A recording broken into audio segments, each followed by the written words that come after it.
San Antonio influencers gather to support more Latinx representation in mainstream films. Tonight, if you didn't know, is the opening night of In the Heights.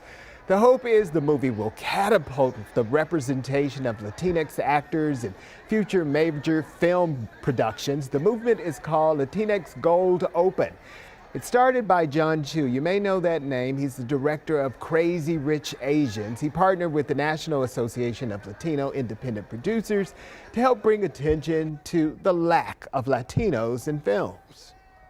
When you look at the population of the United States, we make up 18% of the population, yet 4.5% of the characters in film are Latino. It's just incredibly deficit. Mayor Ron Nirenberg was also at the opening to bring awareness to the hashtag Latinx Gold Open.